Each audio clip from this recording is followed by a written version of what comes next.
Okay, so hydration, like I said at the beginning, it can be very simple. Just drink.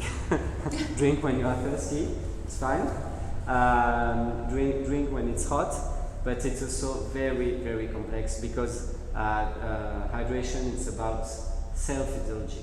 And because our body is something like 60% of water, it's so important to maintain a good hydration and a good fluid compartments and a good balance between those compartments. So that's what we will have a look at. I will try to be simple and explain you. So it's quite far from real nutrition, but I think it's a basic important concept to understand how works hydration after. So first part we will go to these concepts, and second part to more practical application. If you have any question, if it's too complicated, just ask and I can explain it again or slow down. Okay. First concept, homeostasis. So homeostasis, it's a very important concept in human beings that that is self-regulating process by which our organism tend to maintain stability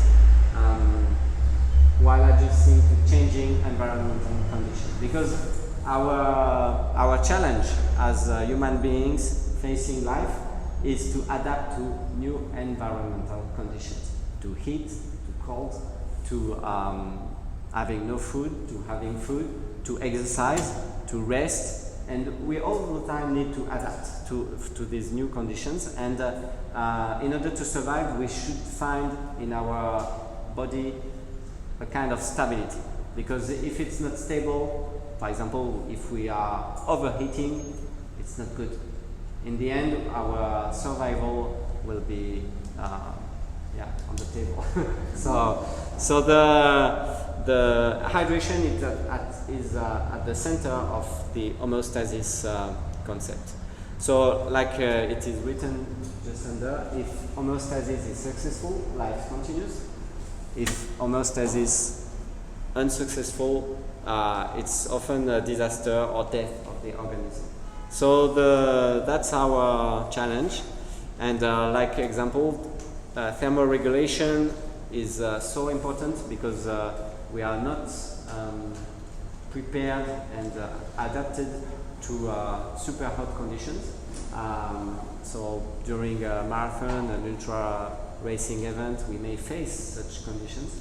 And on the long term, you all have heard about global warming. We probably will have to face big changes in the environmental conditions. So the challenge will be to adapt, and hydration is key for that. So for athletes, few examples of homeostasis. So on the upper left side, we have a very efficient process, which is sweating, and the evaporation of sweat at the surface of our skin helps us to cool down and to regulate our body temperature. That's super important for athletes. Second example, our kidneys helps to maintain water balance in our body, secreting hormones like antidiuretic hormone, which is released when we have lost too much water and we need to keep that water inside our body. So that's another regulatory system. Blood also has the very important task to distribute heat everywhere in our body, and especially in our skin, in our head, in order to evacuate heat, because we have to maintain 37. We can't go to 42, 45, 50, it's death. And it's the same for cold conditions. Under 35, it's becoming tricky. So another task for blood, of course, it's to bring oxygen, but it's also to distribute heat everywhere in order to evacuate, or in order to warm up some parts of the body, hands, feet, if it's very cold, for example. And another one linked to nutrition. On the right side, the pancreas, which is an organ in our next to our stomach, is secreting insulin and glucagon, two hormones that helps to regulate the quantity of sugar in our blood. So the pancreas is very important for that,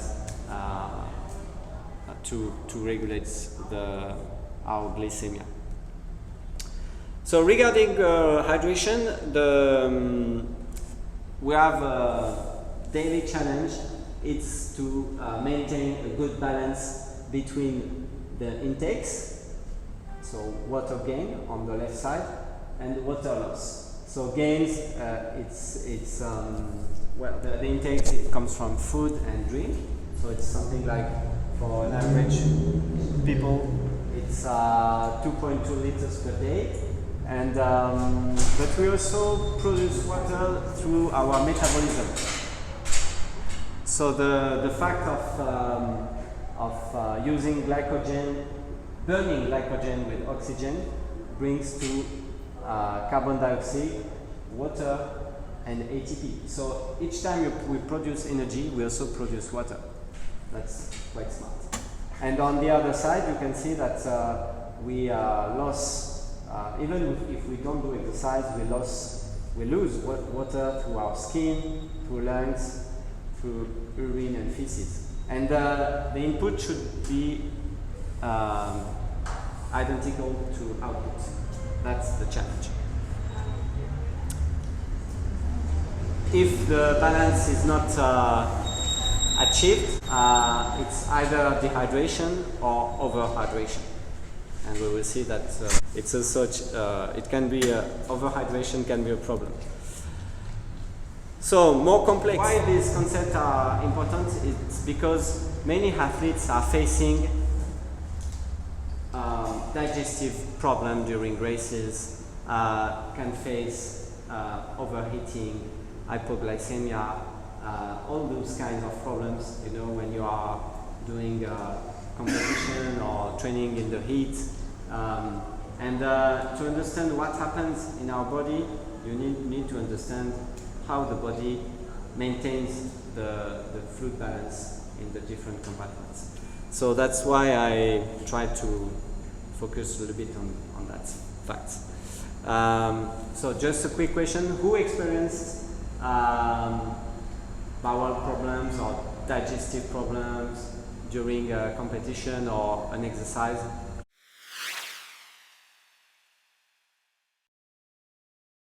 That's pretty good examples that you are all different. You all have your own issues with nutrition, and that's also why sport nutrition is fascinating, because the future of sport nutrition is to be personalized. And today many coaches have the ability to provide personalized coaching and specific plans, individual advices to athletes. But for nutrition, it's more complex, because nutrition, it's every day. When you train, you have rest days, you have moments where you just maintain, but food you have to eat every day. And the future of sport nutrition is very important, because today we start to understand what happens in athletes, and few pro teams start to have this process of individualizing the nutrition of athletes. But before doing that, education is important, because you have to understand what's happening in your body, the different type of food, and that's what we try to do today. So hydration, very quickly, maybe I will start with that one, it's easier. So like we discovered last week, female's body is about 45% solid and 50% fluids, so basically water. And for males, because we have a little bit more muscle mass, a little bit less fat mass, we are 40% solid and 60% fluids, because muscle, it's mostly about water. Okay. So that's the second part, which is super important.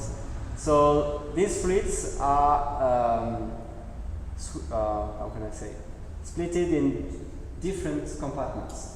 The first one in yellow is the intracellular compartments. So the water in the cells. And we have billions of cells in our body, from the brain to our skin to our muscles. All these cells are full of water. And we have to maintain that quantity of water in the cells in order to be healthy and, of course, for athletes to be efficient. And the other part is the extracellular water. And from that, so it's green, you can see you have 20% plasma, so it's basically your blood, which is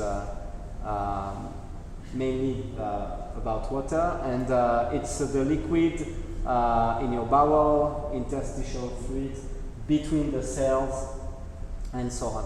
So you have a little diagram graph on the right with the cells in yellow, which are full of water, which are swimming in water, and then you have the blood vessels that bring blood, energy, oxygen, everything. So that's the different compartments of fluids in our body. So you can calculate, maybe it's a good exercise, try to calculate, you have your own body weight, you calculate if you are a woman, 50% of your body weight is water, and from that you have 66% which is intracellular fluid, and 33% extracellular. So maybe you can let's try to calculate what's the volume of water in your cells regarding your body weight. Try to do it. So it's your body weight multiplied by 0.6, so 60%, and then that number you can multiply it by 0.66 in order to have the final number in liters or in kilograms. I will calculate also for myself.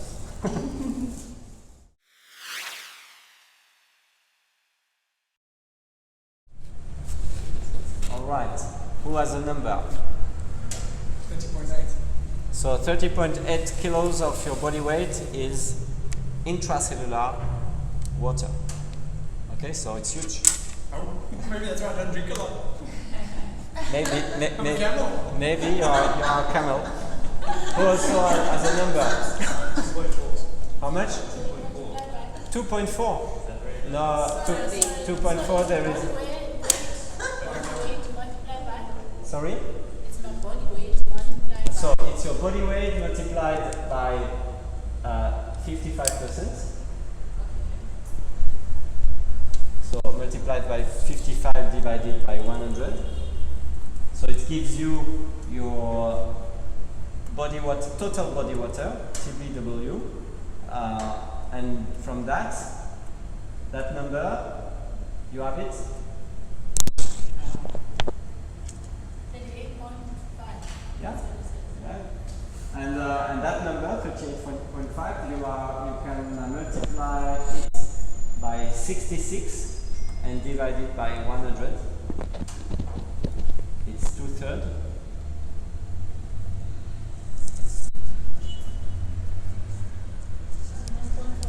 21? Yeah, so 25.41. Yeah, okay, that's your intracellular water. So in your cells you have 25 kilos of water. Okay? So what's that good one? No, it's not good. It's just a number. You have to realize that your cells, and you have billions of cells, when you add all the water that's included in your cells, it's 25 kilos of your body weight. Okay?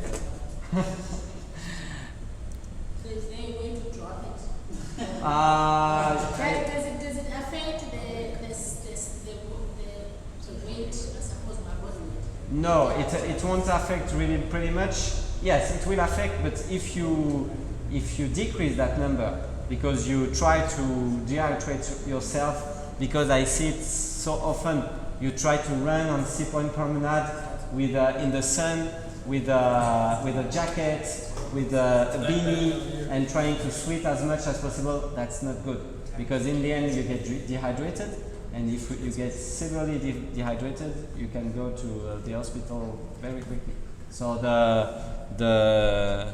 that's not the goal. If you want to lose weight, the goal is to either lose a little bit of muscle mass, but that's not that often, but mostly to reduce the amount of fat mass, which are reserves for exercise, for survival.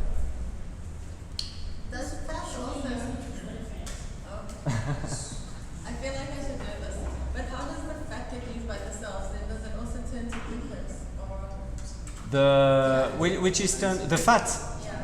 yeah. Yes, the fatty acids can, of course, be turned into glucose, and that is called neoglucogenesis. So with neoglucogenesis, we can produce glucose from fat or amino acids, but it's quite complex mechanism, and you may obtain it while exercising fasted, or while doing endurance exercise, or while having a low calorie daily intake. Okay. Other question? Yeah, I just want to know, so I have a small scale thing that measures body water and stuff, so I never really knew what the body water signifies. Like, if it's more than 55, say it goes to 56, is that like a good thing? Is it a bad thing? The problem, I can't answer if it's good or bad, because the problem of these scales and all these devices is the reliability. Okay. So it's more interesting to compare on the long term how it evolves, how it changed. But yeah, that's percentage, and there's no real, I don't think there is a real difference in your physiology if you have 55 or 56 or 57 on the scale. Okay. So yeah, that's just a measure, and the problem with the all measurement devices is the reliability, the accuracy. It's quite complex. But can you get an indication of whether you dehydrate if it goes down by like 1%? Yeah, it may help, for example, after exercise, to check the difference between the numbers before and after exercise. So you can have a look and try to compare and understand.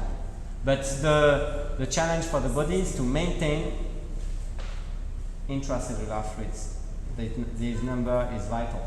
So if the number drops, huge problems. You are probably in the emergency. One example now regarding osmosis. So osmosis is the mechanism by which water goes from one compartment to the other. So for sure we are, our body, our cells needs to maintain the water level in the cells, and it can be passive, this mechanism, or active. So passive, it's osmosis. So you all have heard of these three different solutions. Isotonic. So the example is a red cell which is in isotonic solution. So you can see the blue arrows are the same size. So there is an equilibrium, a balance between the intracellular water and extracellular water. It's the same. Because water always goes where the concentration is lower. Okay? So the water, so that's on the right side of the graphic.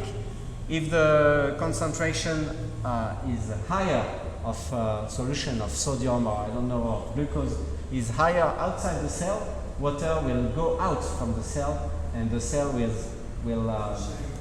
shrink. Okay, that's the name. And so that's hypertonic solution. So that's what happens I don't remember who drank Coke during an event. Yeah, that's you. So when you drink Coke, maybe you experience that. It's hypertonic, lots of sugar. So the concentration of the drink is super high. So for your bowel, in order to process that high concentration of sugar in the bowel, water comes from the blood, in extracellular to the bowel. So you lose water, which goes from your blood to your bowel when you drink Coke during exercise and you are a bit dehydrated. And on the opposite, So if when you lose water, aren't you supposed to have a bowel? Do you get water? Because I get water. yeah, because when water goes from the blood to your bowel, it makes a running tummy, and because the bowel is not normal. So that's one of the consequence of hypertonic drinks while exercising. It's a running tummy because the drink is not adapted to the osmosis is not good. And in the middle you have a hypotonic solution, so it can be plain water, and plain water is not there are very few minerals, no glucose inside. When you drink that, the white water may go from the bowel to your blood to your cells, and then your cells are getting swollen, and it's not good because they may explode. So I will talk about that. That's hyponatremia, which is a real danger for athletes when they overdrink. Too much water, not enough minerals and glucose, and there is a problem. So for athletes, the key of hydration is to go to isotonic drinks. Isotonic, it's a drink with a little bit of sugar and a little bit of minerals inside. Okay? If it's hypertonic, it's a problem. If it's hypotonic, it's also a problem.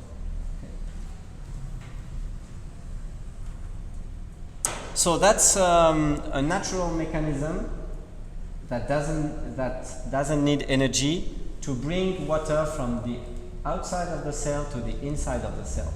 And when you exercise, your muscle cells need to be properly hydrated to function properly, efficiently, with the Krebs cycles, with the contraction, in order to avoid cramping, in order to avoid many issues. But it's the same for brain, it's the same for your bowel cells. All your cells need to be properly hydrated to function efficiently. Okay, very quickly, that's another mechanism at the cells. So you understand why on sodium and potassium, Na plus and K plus are involved in an active mechanism that helps to bring minerals from the outside to the inside. That's super complex, very that will be advanced sport nutrition. Just for you know that there is a passive mechanism, osmosis, but there are more active mechanisms that helps to go the opposite of the natural gradient of water, for example. Okay, we go now to more specific information about athletes. So what may happen when there is an exercise-induced dehydration?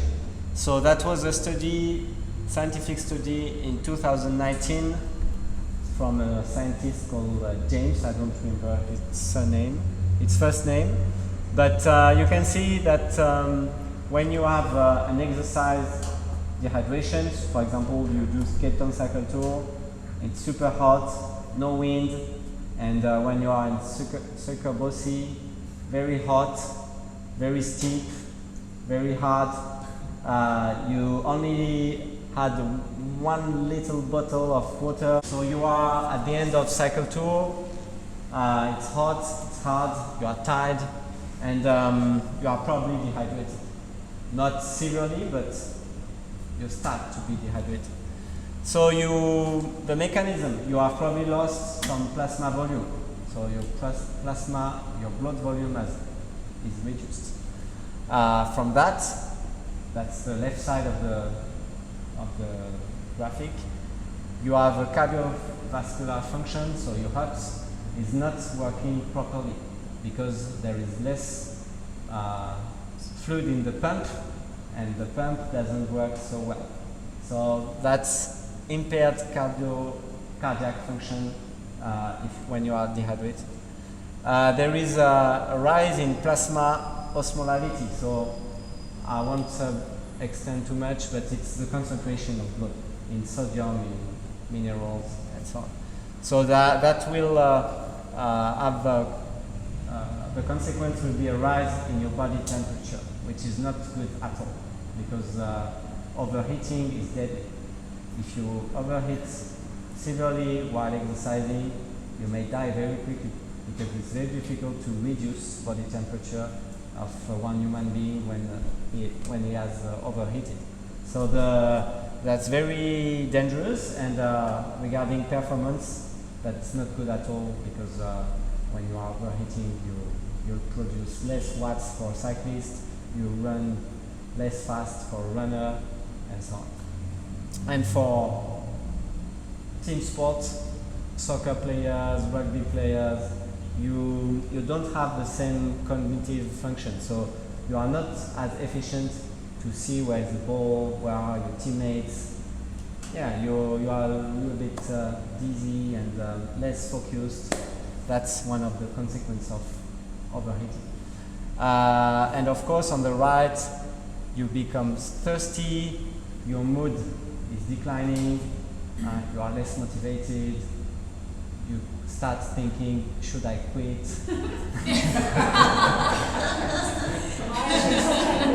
Why I entered that fucking race? So yeah, mood is so important and definitely influenced by hydration, sport nutrition, and so on. And in the end, you have an impaired endurance performance, but it's the same for team sports, for many sports.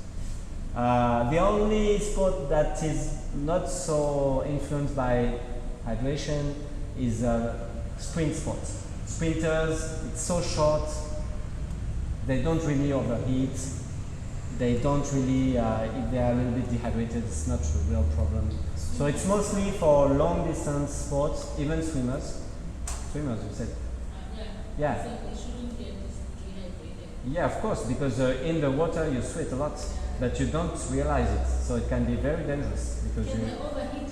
Yes. they can overheat if the water is cool, is medium cool. But if it's cold, no, you don't have overheating problems, but you may have dehydration problems, whatever. But you're in the water. Yeah, but you are sweating. You are sweating.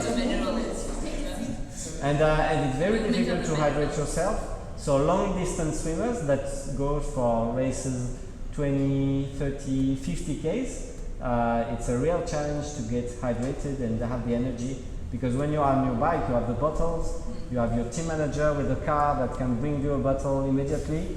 But when you are in the middle of the ocean, it's more difficult.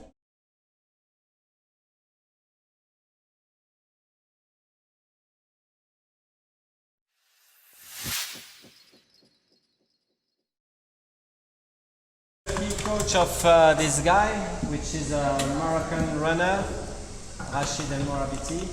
He has won he is today the specialist for desert races. So he has won 8 times the Seine Marathon in Morocco. The Seine Marathon, it's that race. Yeah. So it's a 30 or 40 years old race in the desert, and what is very specific about that race is that you have to carry for 5 days all your equipment. So your sleeping bag, your food. The only thing the organization gives you is 2 or 3 liters of water per day. So at the start you have 3 bottles, and during the stage, of course, there are water stations and you can grab some water. But you have to carry everything, your food, your sleeping bag, your equipment, for 5 days in the desert. And the longest stage is, the king stage is 80 or 90 Ks. So it's long. 90. So what will be the equipment? What will be the type of equipment that they need to carry?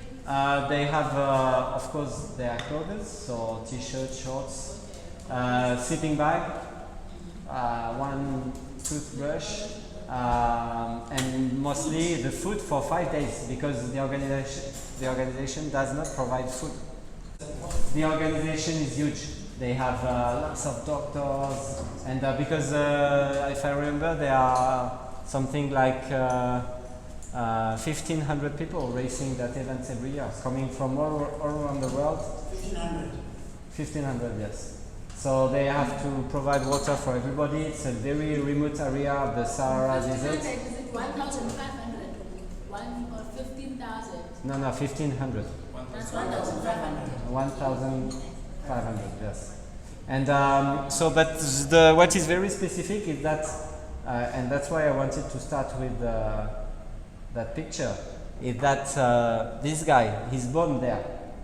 So he doesn't have the same needs regarding water, regarding body temperature regulation, than the average French runner coming from winter, and that suddenly goes from, I don't know, Paris when it's freezing cold, and to the desert and it's 30 or 40 degrees. So yeah, this guy is completely adapted to this environment, and his needs are not the same than the other ones. He doesn't need to drink that much. So we are all different regarding hydration. So hydration in sports, few goals, the main goals. First, prevent heat stroke, prevent hyperthermia. That's the most important goal, because it's about your safety. So maintaining proper hydration, whatever the sport. Last time we discussed rugby players that were taught that they shouldn't drink during training. Yeah, it's not good. You have to drink, especially when you are thirsty, but it's even better before being thirsty. Second goal for athletes, it's to delay fatigue. So I will have the opportunity to discuss that concept, the concept of fatigue in sports, extensively in the next weeks and months. But fatigue, it's when you can't maintain your performance. You slow down if you are a cyclist or runner or swimmer. You are less efficient if you are a soccer player or rugby player, and so on. So delaying fatigue is a very important goal of hydration, and it can be through fighting hyperthermia, fighting hypoglycemia, avoiding muscle cramps, avoiding impaired cognitive function. So the cognitive function, it's the way you think while you are racing and exercising very intensively. You also have to think, especially if there is some strategy. And cycling is a good example. Sometimes you are fighting in a climb or in a race, and you have to think, where are my teammates? Should I go now, or should I stay? Should I wait a little bit in the peloton? Should I drink? What's my gear? So you have to process many information to adjust your strategy. And if your brain doesn't work well because you are dehydrated, you are tired, you do bad things. And of course, in the end, it's also to optimize performance. That's why regarding all these goals, there are so many water stations on marathons. I have a very close friend. He was my how can I say, my teacher when I did my PhD. He's now working, he's the senior doctor at World Athletics, so the International Athletic Federation.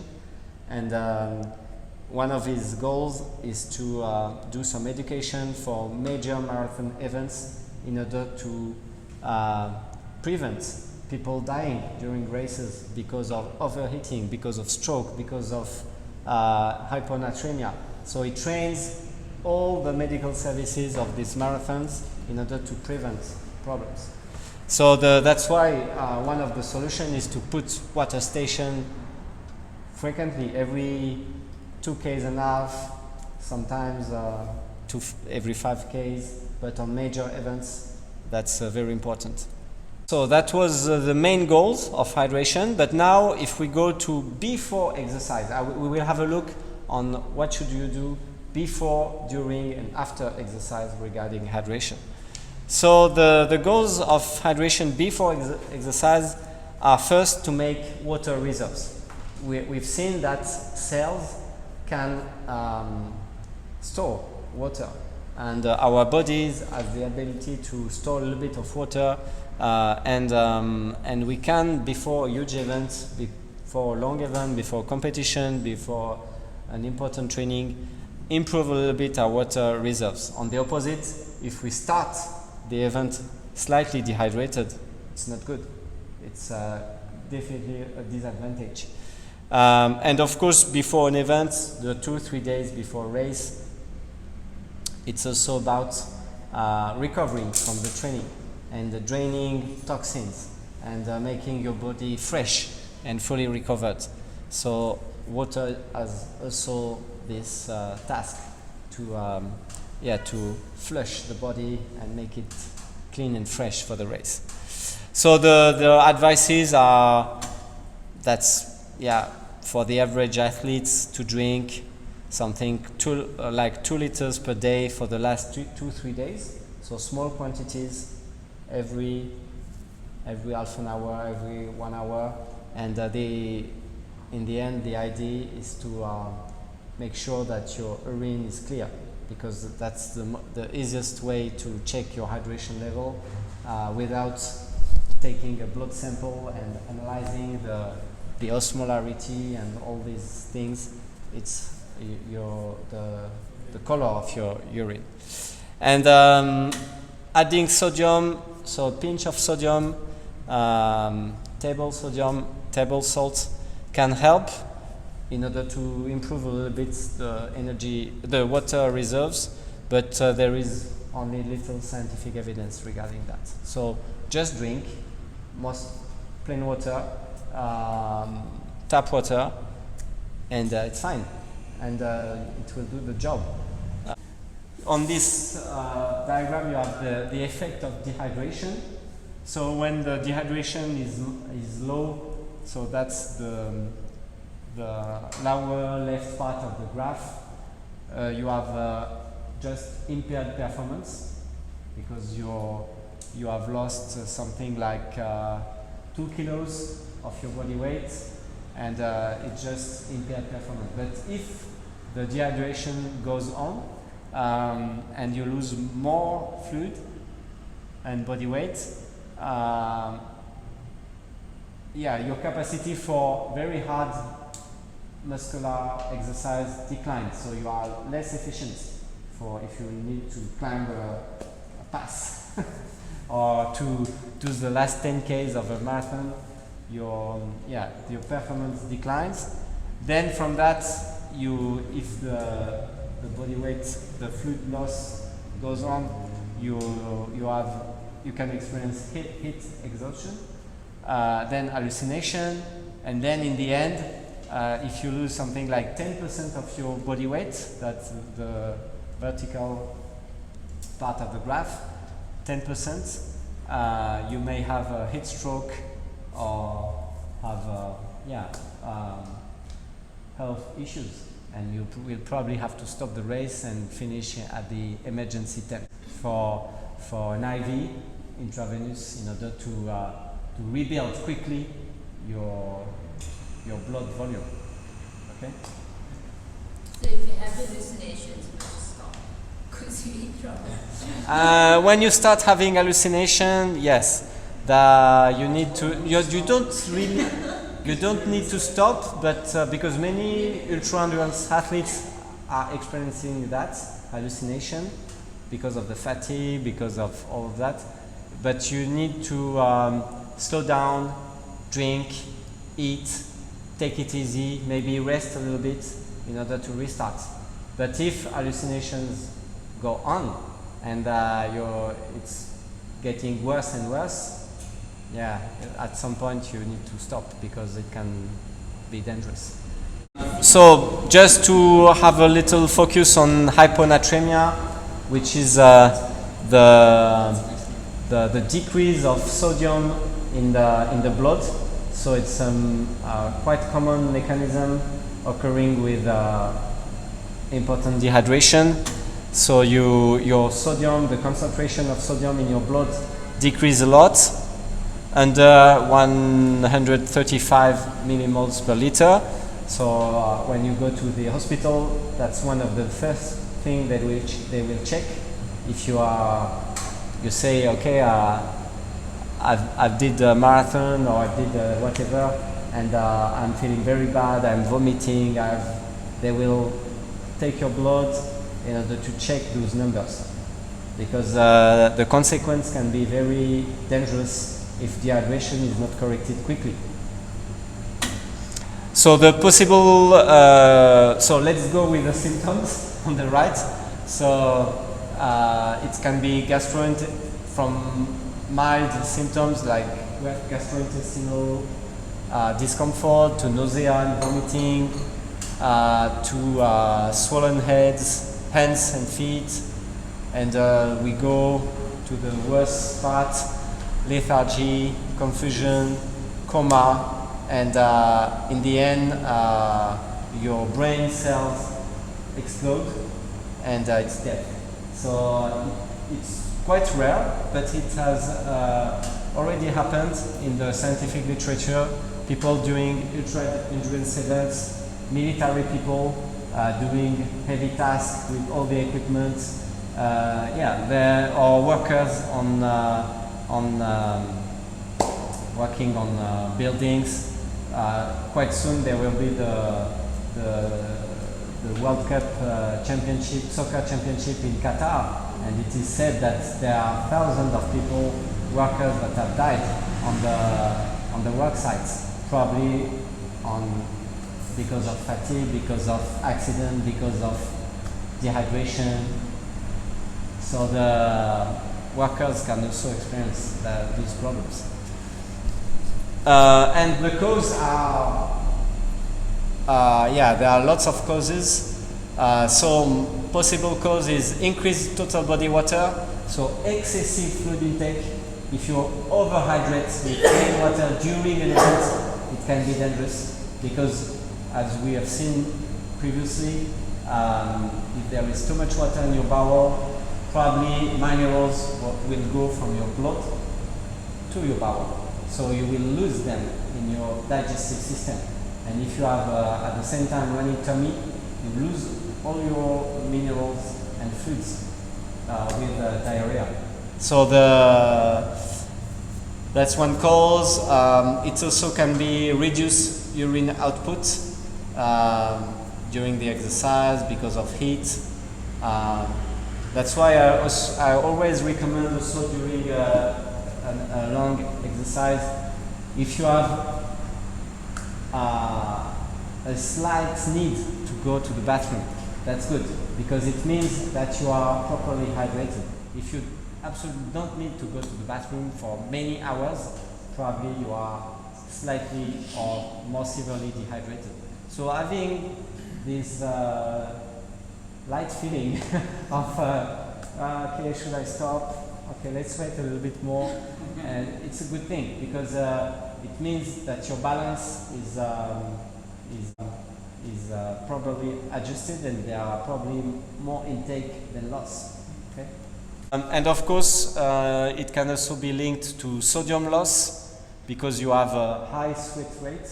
You know, some people their clothes white after exercising, so maybe those athletes are losing more sodium and minerals than the others. So there are currently some methods to measure your loss. It's quite complex, but it can be done. Of course, in the end, if you have a low sodium diet, you don't eat any sodium, or you eat too much sodium and minerals during exercise, it may also happen. So it's quite complex to interpret, but for sure it's quite dangerous, and that's also one of the goals of hydration during exercise. One way to prevent that is to find the sweating rate, on this graphic, it's a study done by Barnes and his students in 2019. So you can see that endurance sports and American football are some of the sports that are giving the most important sweating rates compared to baseball or soccer. But for sure there is you can see, for example, the blue, on the right side, the blue line, the blue column, all sports, it goes from 0.2 to more than 2.5 liters per hour. So every individual is different. Some athletes, some people are sweating a lot, other ones are don't sweating pretty much, and they don't need to drink that much. So that's the task for next week. Try to measure your sweating rate. I will explain. So we have few more slides to finish. So on this graphic, you can see, on this tab, you can see that the most important minerals in our body: calcium, chlorine, magnesium, potassium. You can see in the middle the total amount in the body. For example, for calcium in bones, it's 1.5 kilos. So we have huge reserves of calcium in our bones, also in the cells and so on. So it's not really necessary to use calcium during exercise because the reserves are pretty high, and in the sweat the average concentration is between 0 and 40 milligrams per liter of sweat. So it's nothing compared to the reserves. And it's quite the same for magnesium, for potassium. So that means that electrolyte concentration are always lower in sweat compared to blood. And that means that water is lost faster than electrolytes in our body. So you don't really need to use high quantity of electrolytes in order to compensate the loss. That's not necessary. On the opposite, having few electrolytes in your water will probably help from the water to go from the bowel to the blood. So having a mix of sugars like glucose, like fructose, like a bit of sodium, a bit of, let's say, magnesium, and it's okay. The process will be faster compared to plain water.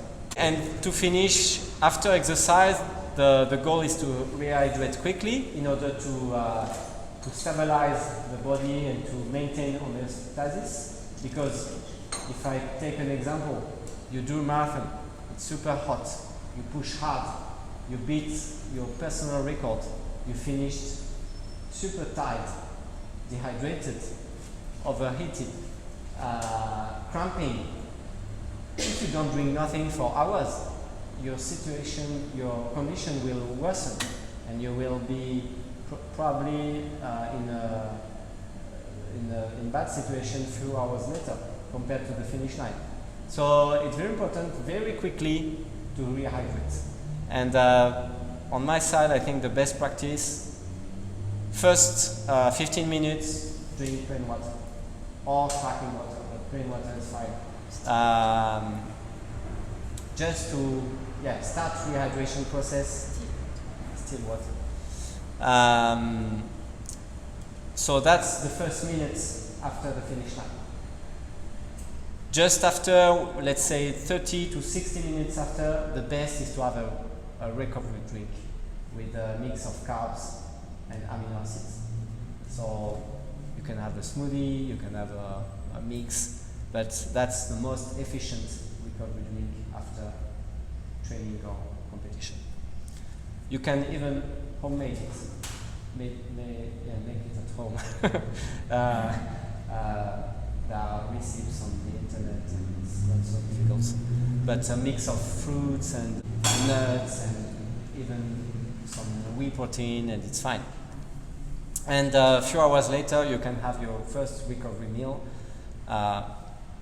which ideally would include the soup, vegetables, which are rich in water and minerals, sparkling water, and so on. And before sleep, it can be also good if you are doing a stage race, for example, or training camp with several days, and every day is hard training. You can have a recovery drink in the evening just before going to bed. That's the best practice.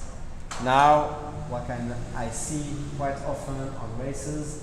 People push hard, they finish, and just after they have a beer or they have a burger, let's say 5 minutes after the race.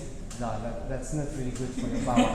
It doesn't like it at all, and on the long term it can be, yeah.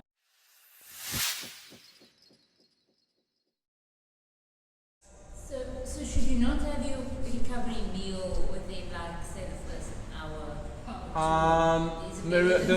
Yeah, you can have it from. It depends on how you feel, but you can have it from 1 hour to let's say 3-4 hours after.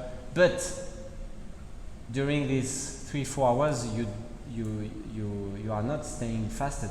Yeah. You can have fruits, you can have small snacks. Okay. It's not a proper meal, but it's highly recommended, and we will see that next week, to eat every 30 minutes during the hours after the end of a competition, because you need to restore glycogen, you need to rehydrate, you need to refill, and the most efficient is in the next in the following 4 or 5 hours after the event. On the opposite, if you stay fasted, you just drink plain water and that's it, you lose time on your recovery process. Now I feel better because I eat a lot. Yeah, the problem of eating a lot after intense exercise is that during exercise your bowel is stressed. And our bowel is a very important organ, because bowel is about digestion, so all the process of processing foods to make them available for cells, but it's also very important for elimination, which is super important for our body to stay healthy. And bowel is also called the second brain. So the bowel cells are producing hormones like serotonin, like neurotransmitters. So if your bowel is stressed during an exercise because of ischemia, because of I don't, maybe it's you, I don't remember, but during exercise there is less blood going to the bowel, because the blood goes to the muscles and to the skin. So during exercise there is less blood coming, and at the moment you stop, blood is coming back, high volume to your bowel. And this phenomenon, which is called ischemia reperfusion, it has been studied a lot by scientists, by doctors, creates lots of damage to your bowel. So if you exercise a lot and your bowel is in pain, and then after when the exercise stops, you add to that pain. Another pain of processing very rich food, alcohol, many different type of meals. It's too much. Your bowel says stop, I don't want anymore, and sometimes you are sick. You are vomiting, you have diarrhea, and on the long term, it can impair the bowel function. Are you saying it's not good to eat? Because what happens with me, I eat a lot, but in small amounts. But I'm kind of like mindfulness. What is it that I'm eating? It could mostly be like salads, fruit, but I eat that a No, lot.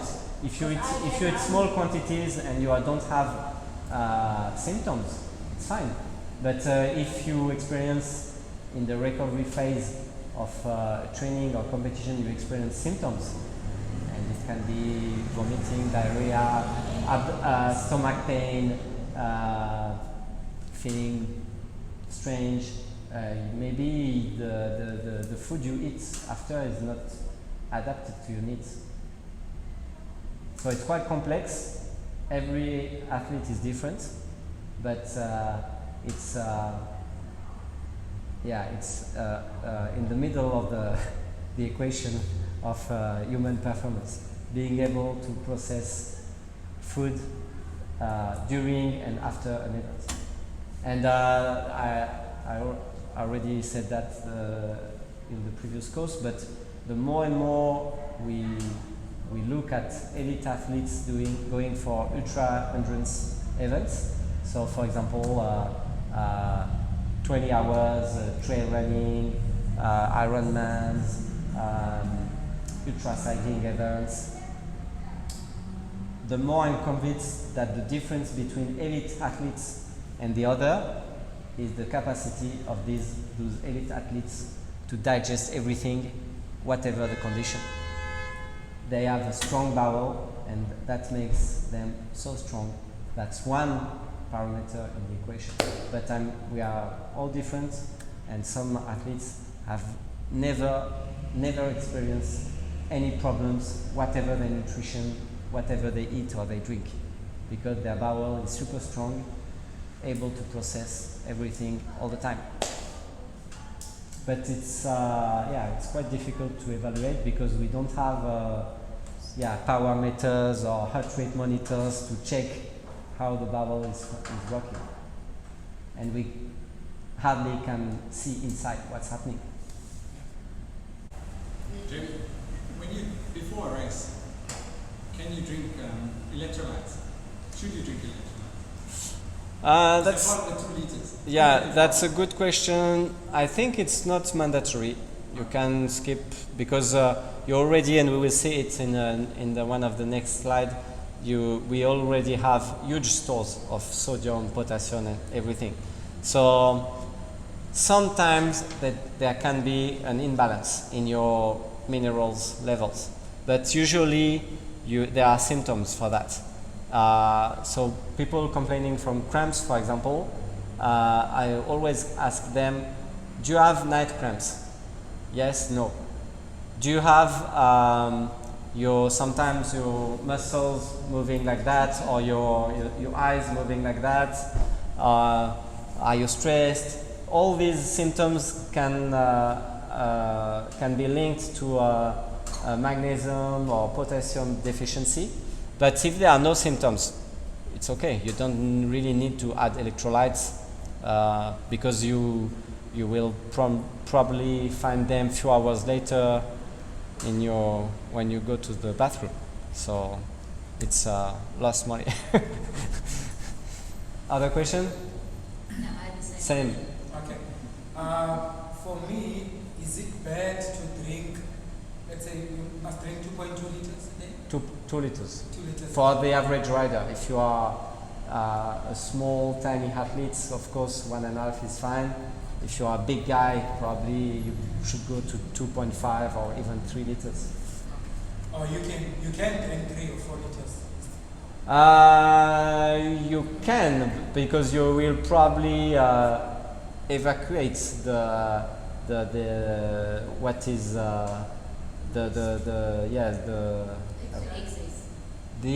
excess, the extra water. But your body needs to process that, so it's also energy. The more you eat, the more you drink, the more energy you need to process all that. So I don't think it's necessary to go for huge quantities of water, just in the range. And the range is between 1 and let's say 3 for the tallest, the tallest and biggest guys. Yeah, I had someone saying that before the race, just drink 2 liters of water before the race. We also eat breakfast and then drink 2 liters, and then we don't have to drink during the race. That's a very key. Yeah, I think there are a few issues with that strategy. First, if you drink a lot in the few hours before the race, you will probably have to stop to have a pee, and you will lose time, or you will lose the peloton. I speak for cyclists because you are mostly coaching cyclists, so you will probably have to stop, except if you have the ability to pee while riding, like Tour de France riders, but that's quite technical. So no, I don't think it's necessary. You just, you probably, if the race is in the morning, you just have to. I like to give this advice: when you start your day, you wake up, have a glass of water. That's the first step of good hydration. Of course, if you drink during the night, some people are drinking during the night. That's not necessary. But if you don't drink during the night, having a glass of water when you wake up is always a good thing, because it helps your bowel system, your digestive system to restart with something very simple to digest: water. So it must be water, not tea or coffee? No, water. Plain water. Coffee, it's a food. Yeah, it's between drink and food. So because you have to process the caffeine, and I know you are very, you like very much flat whites. So it's milk, it's many things. So it's like food, and so it's more processing. Plain water, no, very simple to process. Sometimes if you were doing a race and you maybe train too much, then you could probably have more water or electrolytes and stuff, because you would, feel so. Yeah, the goal is to be just properly hydrated, not dehydrated, nor overhydrated. Let's say slightly overhydrated. That's the best strategy. Okay. Did you actually respond to Cynthia's question? I will. There is a question and answer, and I will answer. I will start with his question. All right. So. Question. Based on the context, what is a long activity? Because that term can be defined differently as per the sports may differ. Yeah. What is a long activity? Just on this context that we are now. What is a long activity? How do you define that? A long activity for me, it's many hours. So it's something like, let's say 3-4 hours. So when you go for 1 hour, the risk of getting dehydrated is very low, except if it's 11 a.m. and 40 degrees, the sun is burning. Why not? But mostly it happens with longer activities like 3, 4, 5 hours or more. And the longer, the harder it is to maintain proper fluid balance in your body. What I noticed is that at the races, I think I've seen it with cycling as well in running.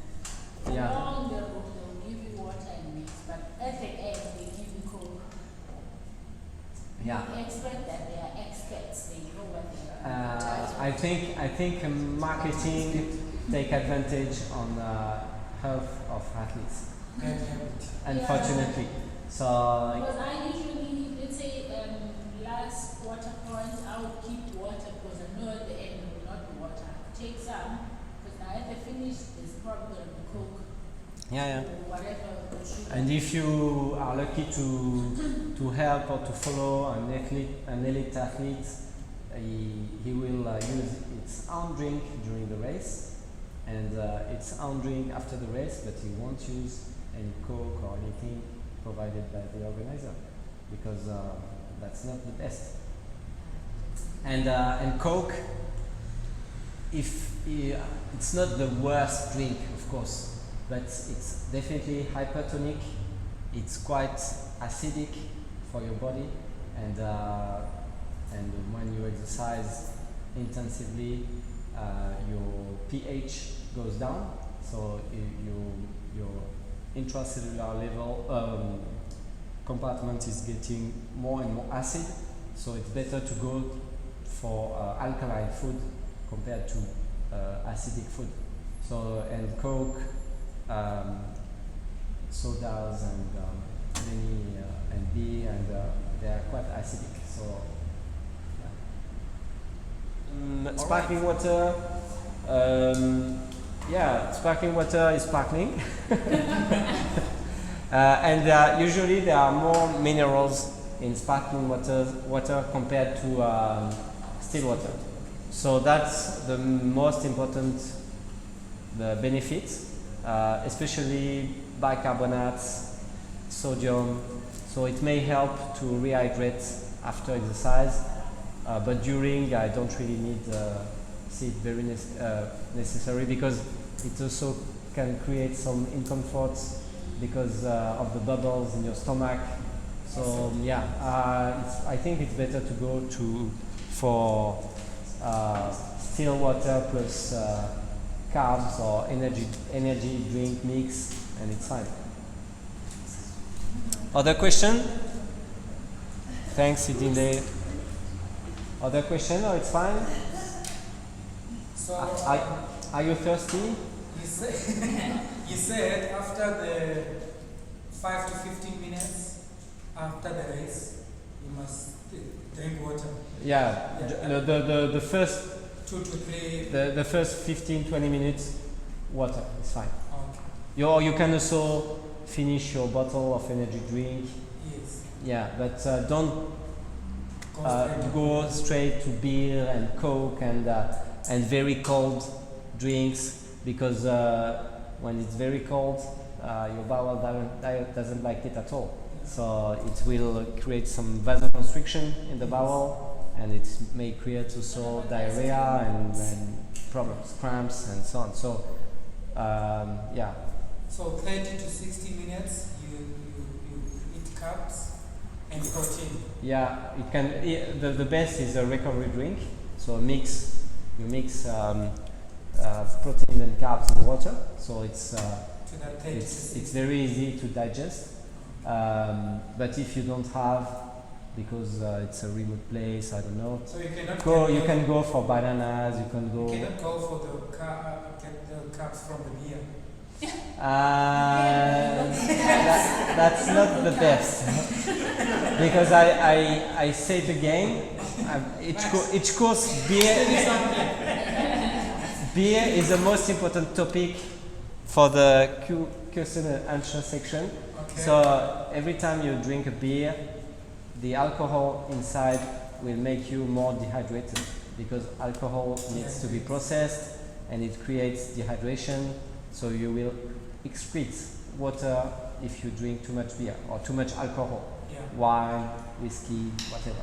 And it's always better to go to non-alcoholic drinks first. Awesome. Just stop next to drink a steri stampy. It right? A steri stampy. What is steri stampy? Milkshake. It's a chocolate milkshake. Ah, okay. No, but I think it was your last week you did mention. Yeah, milk products. If you are not allergic, if you digest it well, you can go for milky drinks. It's fine. But people doesn't digest pretty well lactose in milk. Some people doesn't digest pretty well milk proteins, and that's what we talked about last week. Dairy products, we don't really know where the cow has eaten grass and was fed. And we know that in many countries, cattle is treated systematically with antibiotics, with medication, hormones, and you will find that in the end in the milk. So yeah, always go to qualitative products, and if not, avoid and go for vegetables and other products. Like the cows in K ATPase, they eat meat, they eat rice. Have you witnessed that?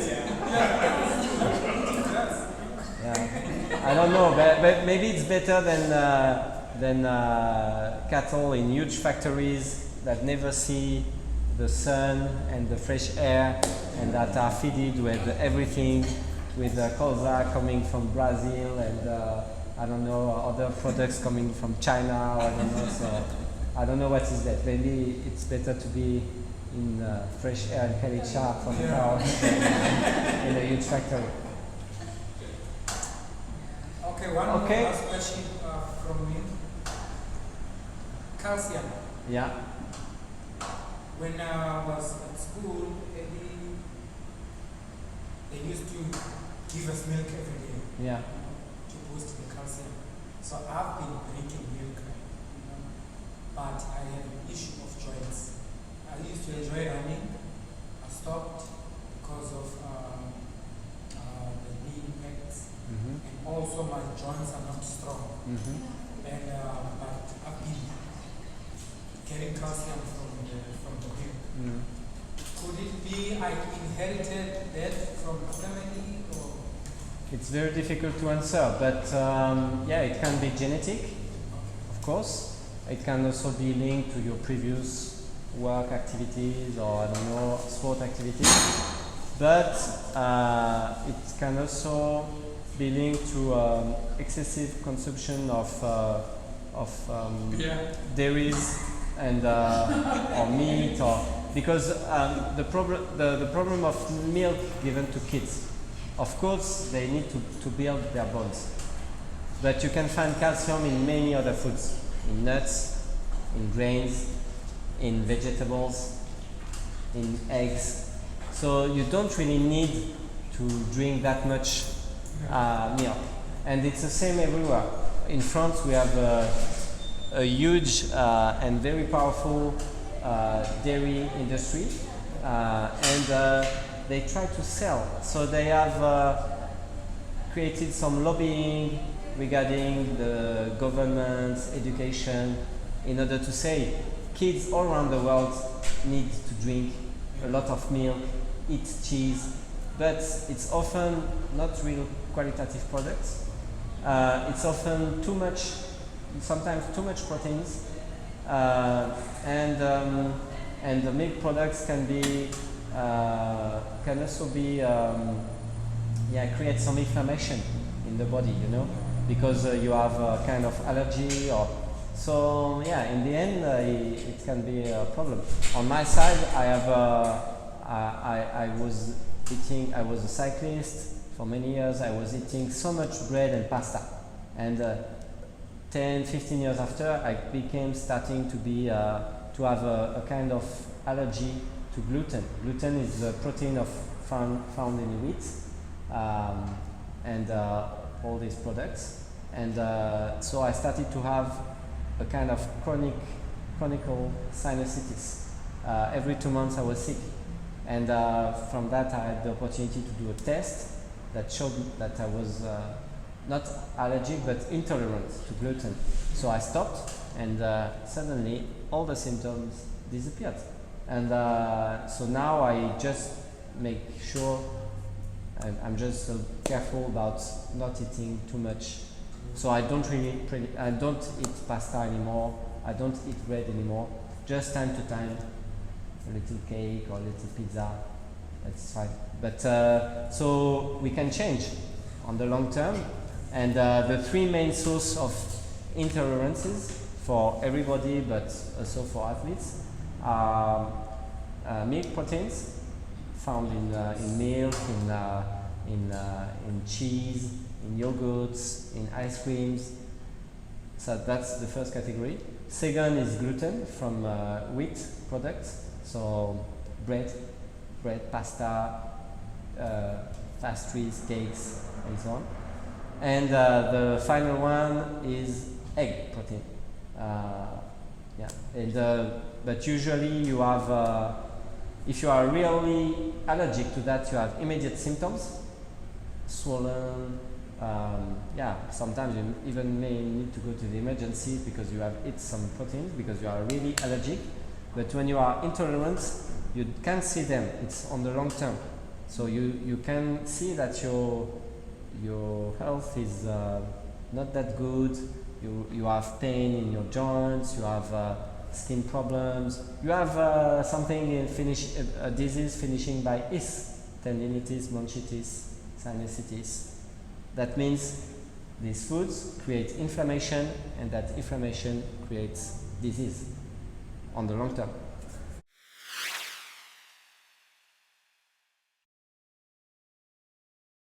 Or homework, so you can write it down. So that's the homework for next course. Try to calculate your average sweating rate. That's a quite basic but important thing to measure for yourself, for your athletes, for your friends. It's not difficult. First you have to measure your body weight before exercise. I call it BWB, body weight before. Then you have to keep in mind your water intake during exercise. So if you go for a 3 hours ride, you can check how many bottles you really drink in order to measure the water quantity that you have taken. And then when you come back immediately after, you measure your body weight again. And then your sweating rate is your body weight before plus your water intake. Then you minus your body weight after, and that number you divide by the number of hours of training, and it gives you your sweating rate in liters. Can I ask something? Yeah. Is the food intake not going to play a major role in the body weight after exercise? Or should you also consider that with the water intake? Yeah, you may consider that, but I think that if you go, let's say, for 3 hours riding, maybe you will eat 1 banana or 2, but that's it. That's not huge quantity. But that's a good question. Maybe you can, let's say, yeah, because banana is also water. Maybe you can also weigh the bananas without the peel and try to remove that from the number. Your water intake and your food intake, you remove that from your body weight before exercise. Okay? No, not you remove. You add that body weight before, food, drink and food, minus body weight after, divided by time, and that gives you your sweating rates. Some guys are probably 1 liter per hour, and other ones only 200 mils per hour. And it's a good base to calculate your drink needs for an event regarding a specific condition, environmental condition. If it's 20 degrees, it's not the same, of course, if it's 30 or 40, or if it's windy or... So what the number that you get after you calculated, what does that number mean? It's your sweating rate, the quantity of sweat your body lose per hour, which is the main part of your fluid loss during exercise.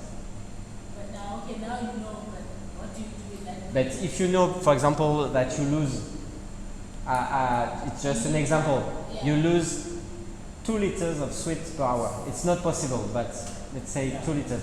You know that you need to drink 2 liters of drink per hour. Yeah. I've seen a sweating, I think sweating rate or something on a gummy watch.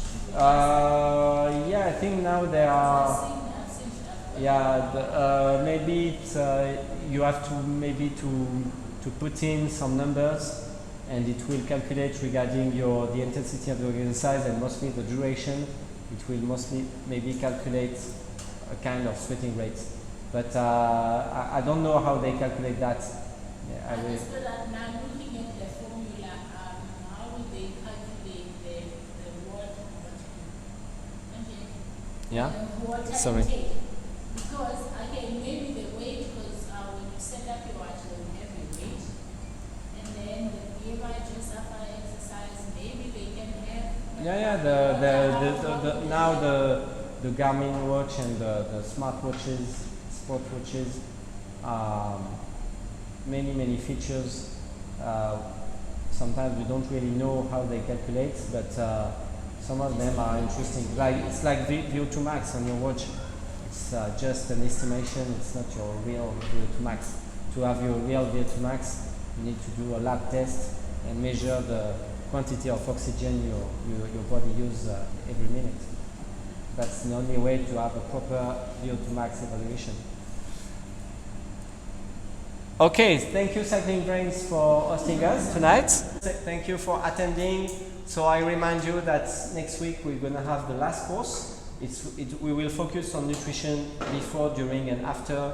More specifically, we will do that game with 8 or 10 questions about nutrition, and I will answer all your questions. We will try to check again to the homework, and from that, we don't know really. We will probably do the evaluation online. So we will send you a kind of questionnaire and to fill in the next 2 days. And from that, if you have 50% good questions, you will have the certification for basics of sport nutrition. Okay? That's it. Thank you. Thank you so See you much. next time. Thanks for listening to us tonight. There is a next meeting. We will confirm.